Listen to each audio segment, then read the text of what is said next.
Assalamualaikum warahmatullahi wabarakatuh. Waalaikumsalam warahmatullahi wabarakatuh. Ibu dari mana? Saya dari Bogor, Ustaz. Dari Bogor. Baik, semoga ibu dan keluarga juga kita semua senantiasa diberkahi oleh Allah Subhanahu wa taala. Silakan. Ya, izin saya juga mendoakan Ustaz, semoga Allah memuliakan Ustaz, mengampuni semua dosanya. Amin, jazakallah khair. Di daerah kampung saya itu kan banyak yang bangun rumah itu ada bikin kayak naruh barang di bawah rumah mau ditempatin atau menaruh sesuatu di atap rumah, Ustaz. Nah, kebetulan orang itu sekarang hijrah untuk memperbaiki diri menjadi lebih baik. Bagaimana dengan barang yang sudah ditanam di bawahnya, barang tersebut itu diambil atau gimana, Ustaz? Jangan sampai orang tersebut jadi munafik, Ustaz. Baik. Jazakallah. Baik, dipahami. Saya ingin berikan dulu gambaran kepada teman-teman yang terhubung karena tadi terlihat konektivitasnya terputus-putus. Saya mencoba menangkap untuk menyampaikan dulu sehingga citranya diketahui oleh kita semua, bahwa ada di antara saudara atau saudari kita menyampaikan seseorang yang pernah membangun ya rumahnya, kemudian menempatkan atau menyimpan barang-barang tertentu dengan keyakinan tertentu yang dikaitkan dengan keadaan rumah dimaksud, yang tertanam di dalam rumahnya ataupun juga disimpan di atapnya dengan tujuan-tujuan tertentu. Dan bersyukur kepada Allah, alhamdulillah yang bersangkutan sudah mengenal lebih baik ya tuntunan-tuntunan dalam syariat, sudah berhijrah kepada nilai-nilai kebaikan dan ingin berkonsultasi bagaimana dengan status benda-benda dimaksud. Saya ingin menyampaikan bahwa di dalam Islam tidak ada tuntunan-tuntunan yang mengaitkan kekuatan-kekuatan kepada benda-benda tertentu yang memberikan manfaat atau madarat selain semua tumpuan kita kepada Allah. Karena itu dalam surah Tauhid yang sangat pendek, singkat, mudah untuk kita kemudian hafalkan dan mudah ditanamkan pada jiwa, itu menjadi dasar yang paling pertama di Al-Ikhlas itu. Begitu kita bacakan Qul huwallahu ahad, katakan Muhammad SAW, diinfokan kepada kita semua, Tuhan kita itu adalah Allah yang layak dipertuhankan, satu-satunya dipertuhankan, disembah. Kemudian Allahus Samad ayat yang keduanya, dan Allah menjadi pusat segala tumpuan, harapan, permohonan yang mendatangkan manfaat atau mengizinkan satu madarat dengan hikmah tertentu terjadi dalam kehidupan kita. Nah, karena itu setiap kita memohon, meminta, berharap sesuatu itu tidak diperkenankan kecuali hanya kepada Allah saja. Di dalam itulah kemudian Allah menyajikan berbagai hal, cara, bahkan secara detil disampaikan kepada kita. Dari perintah untuk berdoa, bagaimana kemudian menjanjikan menjawab. Ini di Al-Baqarah ayat 186. Wa idza sa'alaka 'ibadi 'anni fa inni qarib ujibu da'watad da'i idza da'an falyastajibu li wal yu'minu bi la'allahum yarshudun. Nah, jika hambaku mencari untuk mendekat kepadaku, ada permohonan tertentu, kata Allah Subhanahu wa taala, sampaikan Muhammad sallallahu alaihi wasallam, ya aku begitu dekat, kalau hambaku berdoa pasti aku kabulkan, kalau ada permohonan pasti aku berikan jalan, kan? Dalam konteks apapun, dalam pekerjaan, ingin mendapatkan rezeki, dalam keadaan rumah ingin diberkahi, kan yang punya berkah itu Allah, kan? Yang memberikan ketenangan itu Allah, sakinah itu di rumah itu Allah yang berikan. Karena itu dibuka dengan kalimat ayat, wa min ayatihi, di antara tanda kebesaran Allah Subhanahu wa taala. Quran surah ke-30 ayat 21 itu.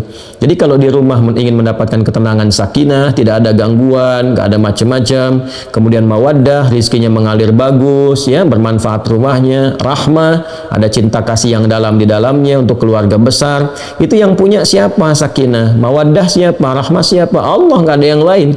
Jadi kalau kita mau minta, mintanya ke Allah, dan jangan sampai meminta kepada Allah ya dengan cara-cara yang Allah tidak sukai, ya dengan cara-cara yang tidak Allah ridai. Karena itulah Allah berikan cara kepada kita. Ada yang bisa memanggil langsung, Allah turunkan misalnya nama-nama terbaik dikenal dengan Al-Asmaul Husna, Quran surah 17 ayat 110, Qulid'ullaha awid'ur rahman ayyama tad'u falahul asma'ul husna. Silahkan minta, ya ada yang minta dalam sholat, minta biasa berdoa, kemudian kalau kita minta pun dengan menggunakan wasilah misalnya, boleh, itu ada di Quran surah ke-5, ya, Al-Maidah ayat 35. Ya ayyuhalladzina amanu taqullaha wabtaghu ilaihil wasilah. Hai orang-orang beriman, tingkatkan takwamu kepada Allah dan cari wasilah, silahkan untuk mendekat kepada Allah, untuk memohon dan untuk mengabulkan apa yang kamu harapkan selama bermaslahat dan baik. Apa di antara wasilah-wasilah dimaksud? Bisa dengan amal-amal kita, lewat sholat, lewat sholawat pada Nabi sallallahu alaihi wasallam, atau kita mengundang orang soleh misalnya untuk mendoakan, boleh. Ya, alih-alih menanam sesuatu, datanglah kemudian kita ke orang soleh, kiai, ustadz tertentu, ya kan? Datang ke rumah, minta diberikan pencerahan, ya kan? Bagaimana mengisi rumah yang baru, baiknya seperti apa, ya, minta dibimbing, lalu berdoa di situ. Itu lebih bagus, bermohon kepada Allah dan keberkahan diturunkan. Adapun menyimpan hal-hal tertentu, baik yang ditanam sifatnya di bawah rumah, disimpan di atas rumah, atau di dalam rumah benda-benda tertentu, itu termasuk hal yang sangat berbahaya bagi akidah, harus kita tepikan karena langsung bertentangan dengan dua hal sekaligus. Ya, yang pertama adalah sifat yang melekat ya pada zat Allah Subhanahu wa taala yang disebut As-Samad tadi. Ya, segala yang bertentangan dengan sifat-sifat kemuliaan, nah, itu sudah terkait dari aspek akidah. Nah, resikonya nanti terjebak kepada syirik. Ya, lawan dari akidah itu kan penyakit terbesarnya syirik. Ya, kalau sudah syirik itu paling berbahaya, nanti berdampak kepada amal. Akhirnya apa yang dikerjakan di rumah itu dari sholat, kan? Kemudian ada baca Quran misalnya atau yang lainnya, sepanjang ada syiriknya itu nggak akan banyak berpengaruh, malah tertutup nanti ya dengan racun syirik itu. Seakan-akan tidak ada guna dari semua itu. Nah, karena itu alhamdulillah sekarang sudah menyadari bahwa itu keliru, tidak boleh dilakukan. Ingat ya, baik yang ditanam, disimpan di dalam rumah, di lemari kah atau macam-macam kah, atau di atap rumah sekalipun, nah maka kalau kita sudah bertobat dan sebagainya, buang semua itu. Ya, buang. Kalau masih bisa kita temukan, ya buang, kemudian jauhkan dari kita, gitu kan? Kalau ada yang ditanam, kalau mampu kita dapatkan, ya kita ambil, kemudian buang, hancurkan dan sebagainya. Tapi kalaupun tidak memungkinkan, ya misalnya ditanam nih udah sama pondasi, kalau kita mau buka, gali lagi, bongkar lagi rumahnya, memberikan madarat yang lebih besar misalnya kepada aspek-aspek tertentu yang menyulitkan, maka tidak perlu dilakukan.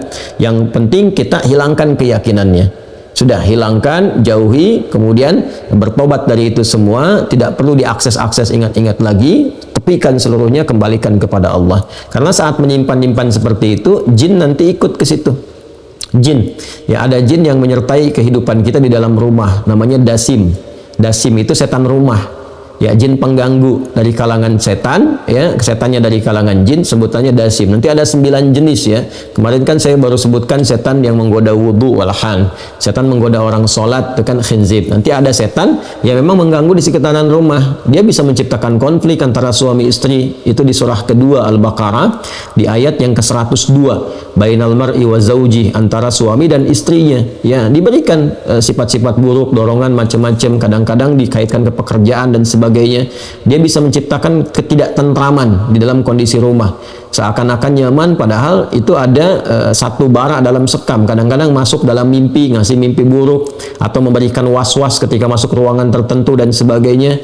Ya, lalu setelah itu ya mudah hadirkan sesajian. Itu pekerjaan jin.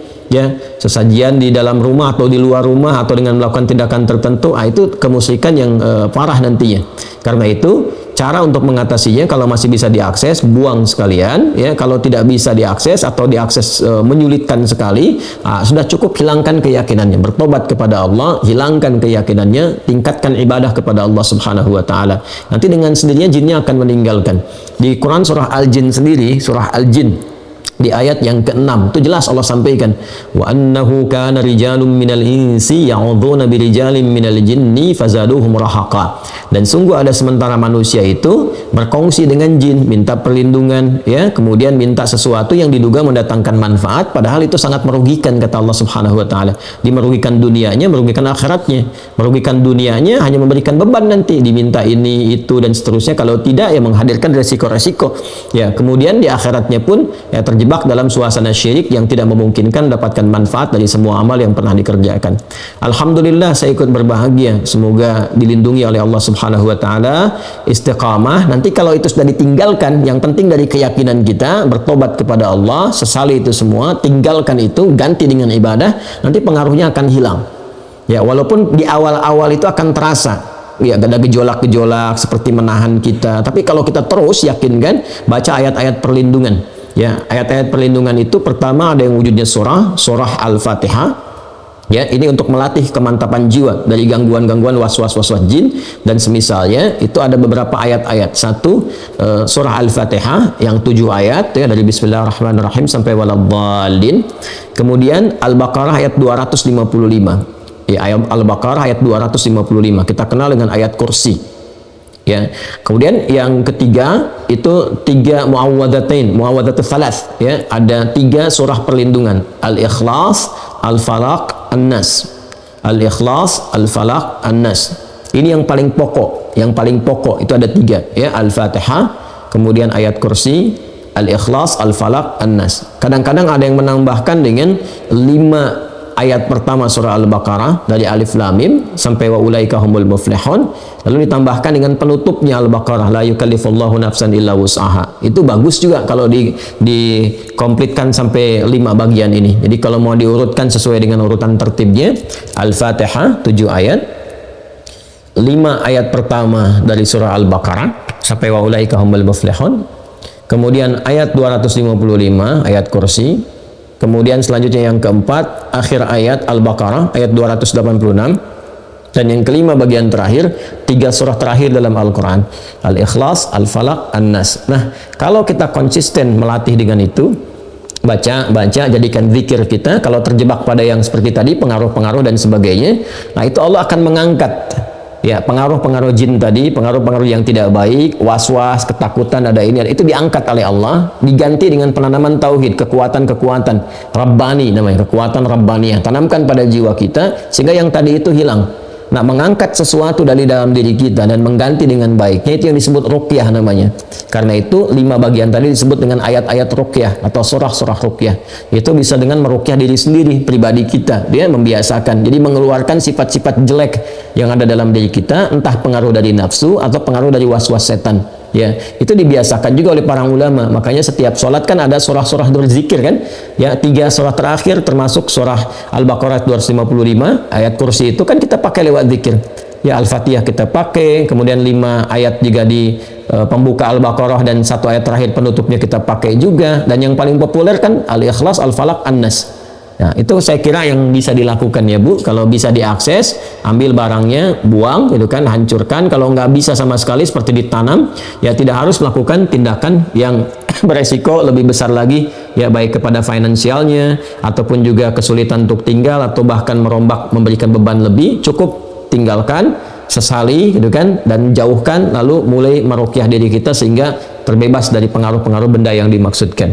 Tapi kalau masih bisa diakses, misalnya ditanamnya di sampingnya, yang bisa digali dan sebagainya, buang, karena khawatir nanti ada perjanjian-perjanjian tertentu yang tidak diketahui mengikat pada barang itu, ya kan, yang bisa mempengaruhi kepada tubuh.